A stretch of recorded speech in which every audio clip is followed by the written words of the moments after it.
Hello, welcome back to our YouTube channel today. I'm thrilled to take you on a sci-fi thriller and action movie from 2020 called Boss Level. Spoilers ahead. Sit back, relax, and enjoy the video. Imagine yourself getting stuck inside a time loop where you get killed every day over and over again in the same way every time. The story is about a man named Roy Pulver, who is a retired Delta Force operator, and he dies every day in the same manner while being hunted by a group of freaks. Roy Pulver is a former Black Ops guy in his 50s who lives in Atlanta after completing his missions overseas. He wakes up one morning to the sound of a scream by his date from last night and sees a machete-wielding man trying to cut him into pieces. He fights that man and disarms him with ease, and it seems like it's the 150th time. The same incident is happening to him. After Roy finishes him, a helicopter armed with a heavy machine gun arrives outside his apartment and starts raining bullets at the apartment. Roy throws a knife at the machine gunner and kills him, but the machine gun keeps firing automatically while bullets were raining at his apartment. He sits beside his couch and contemplates the path. Roy was married to an English woman named Gemma before they separated, and he was happy with her. Soon Lloyd jumps from his fourth-floor apartment down the street before his apartment explodes, due to the crash of the helicopter in his apartment just falling before the street. He narrowly escapes an 18-tired large truck by falling on it. Roy explains that he already fell on the road 22 times consecutively and was run through by the truck every time. That's why he knows he can survive being run through by the truck, by jumping over it. He then hijacks a sports car from the street and drives away from the area. As soon as he starts driving, he gets pursued by a couple of women, an assassin, and her chauffeur. The woman shoots at him to kill him, and Roy explains that they have been trying to kill him numerous times. Roy then crashes into a bus and dies. This happens every day, over and over again. Roy doesn't even know why they all want to kill him or what he has done to them to deserve such action. Sometimes he manages to kill them back too, but it doesn't matter because in the end, an Asian woman named Guanine chops his head off. So in one of the loops, Roy calls his former wife Gemma for help to understand the situation he is going through. But he gets surprised when it is answered by retired Colonel Clive Venter, who is Gemma's boss. When Roy asks about Gemma, Colonel Venter replies that Gemma is dead, as she broke her neck last night by falling from stairs in the lab. Roy drops the call as he didn't believe that it was an accident, and suddenly, two German twin assassins blow him off with a big gun in every loop. The same things happen to Roy with slight variations, and every time he dies at the end, Roy never could reach Gemma or find out how she died.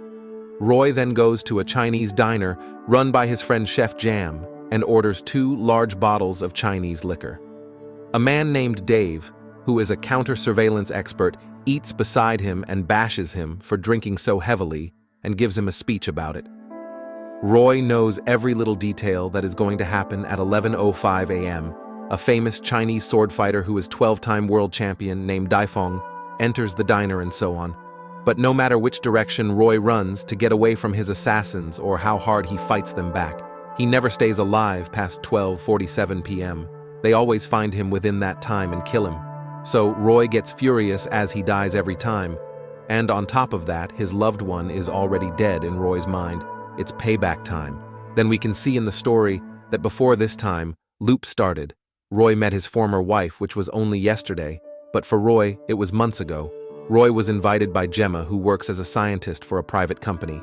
When Roy arrives at the lab, she starts taking his measurements, and Roy gives her his resume and inquiries about the job. But both of them are unaware of the fact that they were being watched by a secret surveillance camera by Colonel Clive Venter and his head of security. Gemma shows Roy a device that can make time travel possible and can break the barrier of space. She tells Roy the capabilities of this device, which Roy barely understands. Brett interrupts their conversation by informing Gemma that Colonel Clive ordered her to be at his office immediately and reminds her that her lab is a restricted area and therefore off-limits to visitors. After Brett leaves, Gemma tells Roy that she lied about the job interview. The lab is not hiring anyone now. Rather, she needs Roy to help her badly. Roy instantly replies, "When will he start?" They also had a brief argument about their son, Joe, who is unaware of the fact that Roy is his father, but knows him as his mom's friend and adores and idolizes him anyway. Roy wants Gemma to tell Joe who his father is, but Gemma wants to hide the truth from their son.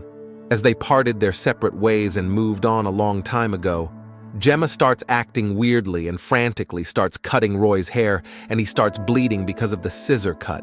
She starts panicking and corners him and starts scolding him when Roy manages to calm her down a bit. She tells him that she wants him to be just like the man with whom she fell in love before the man who gave her a son. Then she whispers the word Osiris in his ears and requests him to check the birthday present she sent him a few days ago before leaving.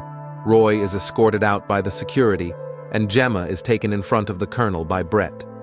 The colonel calmly starts subtly interrogating her, and though Gemma at first starts lying, she soon gets caught and confronted when he's done with her. He warns her that there would no more be any visitors in the lab, and that should be informed about every development in the lab. Then the colonel tells Gemma she may take her to leave when Gemma leaves the office. It looks like she is shaken from the incident. Meanwhile, Roy is in a bar enjoying himself with his date, Alice, who is a dental hygienist and a bartender. When Alice is away for the washroom purpose, the bartender tells Roy that he and Alice will never be in love. Roy asks him why she tells him that's because he's still in love with someone else, and it's visible in his eyes. Suddenly, Roy gets a phone call from Gemma at 3 a.m. and she sounds panicked. She urges him to help her, begging him to do what he always does. The best she couldn't finish her message, though, as Colonel Clive is listening to her conversations when her phone is tapped and jams her signals by turning on an electronic jammer. Colonel Clive orders his henchmen to find her immediately and set people after Roy to track and monitor his movements, and if he becomes a problem for them, then ruthlessly eliminate him quickly. As Roy didn't understand the message of Gemma clearly, he ignored the call and takes Alice to his apartment for that night. But after that night, he gets forced to live the life in time loop over and over again. In the next loop, he opens the gift package Gemma sent him as the birthday present and finds out that it is a book and a message that says, "Happy birthday, Roy. May you live your life to the fullest and forward, but remember, time waits for no man." Roy runs away with the car. He steals in every loop and visits an underground gaming compound in Atlanta so he can get some extra time and read the book to understand what the message Gemma wanted to give him before she died there. He sees Joe now as Gemma is already dead. Roy is his only family, and so he thinks about telling Joe the hard truth that his mother is dead, and Roy is his father. So Roy takes Joe out for lunch, but as soon as they are outside of the underground, he sees that it's 12:50 p.m. It's 3 minutes past the maximum time he survived until now, so he understands that the assassins are actually tracking him, and soon all the assassins surround Roy and shoot at him. Roy saves his son from the incoming bullets by taking the hit, and before he dies, he tells Joe that he is Joe's father. As soon as Roy wakes up in the next loop, he starts searching for the tracking device in the diner, and soon takes Dave's help to identify the tracking device. It is found that the tracking device is implanted inside one of his tooth by Alice, who was paid by Brett to do it. This was the 145th time he died at the hand of his assassins, and now he knows that they were tracking him by that device inside his tooth. Soon Roy lures all the assassins one by one by using the same tracking device and kills them all. Roy assumes that Gemma is dead, and she puts him in the time loop for a purpose. He just has to figure out what purpose that is. He takes revenge on all the assassins by ruthlessly killing them all and blowing them away with a bomb. He gets a phone call from Brett in one of the assassins' phones and mocks Brett as a lapdog. To this, Brett challenges Roy for a combat. Roy accepts the challenge and threatens.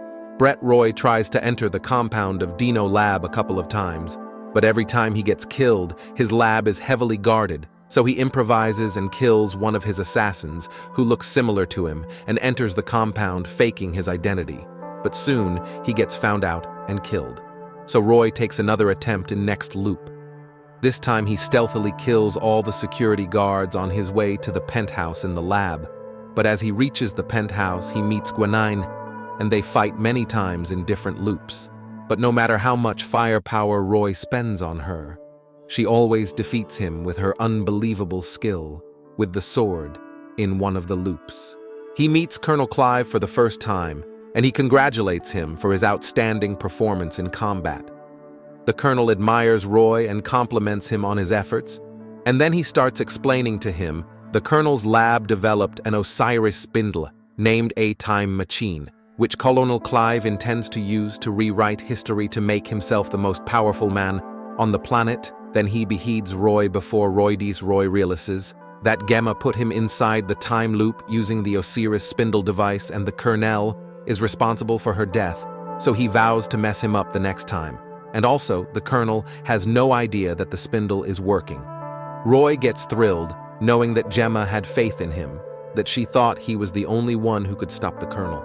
So Roy approaches Daifeng in the diner in the next time loop and asks her to teach him sword fighting. Roy spends the next few months learning sword fighting in every loop and becomes a master at sword fighting in a couple of months. The next time Roy meets Gwenine, he taunts and mocks and plays with her. And the whole time they fight with swords. After proving to Gwenine that he was the better sword fighter, he kills her with her sword. Then Roy kills Brett with the sword too, but Roy spares the colonel as he wants to kill the monster with his bare hands, so they start an unarmed fight. But the colonel, though an old man with white hair, Nabin proves to be a master at hand-to-hand combat when Colonel tries to reach for a gun. Roy stabs him with the sword. The colonel understands that Roy could beat all his adversaries only because the spindle is activated, and tries to reason with Roy, saying that he can rewrite all of mankind's history without all the tragedies like World War I and World War II. But Roy argues that the past is the past, and it's not worth discussing. Only the future matters. One should learn from past mistakes and move on to better things. The colonel mocks Roy's saying, if he is here in the lab killing him, who is going to protect Joe, as the colonel already dispatched a unit to kill him. Roy rushes to the spot and finds out that Joe is deed out of. Depression Roy stops fighting anymore, and in every loop, his assassin just kills him in his bed. But soon he shrugs his depression off and decides that he'll spend the rest of the time he has with his son, getting to know him more. They play video games all day and walk in the park. Roy spends quality time with his son in every loop, and every time, the loop ends with the world being destroyed in one of the loops. Joe tells him that he talked with his mom that day in the morning. Roy gets surprised as he thought she was dead a long time before that. But now she knows she was alive, even after the loop started. So he promises his son that he is going to come back to save Joe and his mom. Roy figures out that Gemma was alive 14 minutes from the moment he wakes up, so he jumps into the helicopter outside his apartment and kicks out the gunner. Then she commands the pilot to take him to Dynalab. Immediately after reaching the lab, Roy kills all his assassins with a heavy machine gun. Then he defeats all the guards of the lab and reaches Gemma in time to save her. Roy kills the colonel and his henchmen instantly. Gemma gets surprised by the fact that Roy came to save her, and he succeeded in defeating all the obstacles in his path. Roy tells Gemma a lot of things about Joe that he learned by spending time with him in all those time loops. It looks like Joe shared many secrets of his life with Roy, which he was afraid to share with his mom. Roy asks Gemma what can he do to stop the spindle, but Gemma sadly replies that she doesn't know. This whole work was hypothetical, and before Gemma saw Roy, she didn't even know that it works. She tells him that if he walks into the spindle, supposedly, it should reset as his DNA is encoded in it, and everything should become normal again. But Gemma warns Roy that if he walks into the spindle, he might cease to exist. In reality, Roy replies to this that to keep Joe and Gemma safe, he is going to take that risk. They depart for the last time by kissing each other, and Gemma tells Roy that she loves him. Roy tells Gemma to wait for him, and Gemma tells Roy she will wait for him. Roy walks into the spindle, and soon his eye colors start changing. and Gemma gets shocked by seeing that Roy by miracle survives the spindle. That's how Roy dies 300 times and stops the spindle to save his son, the woman he loves, and the whole world from the spindle. Roy is the Osiris. Did you like our movie recap? Subscribe and comment if you like our video. See you next time.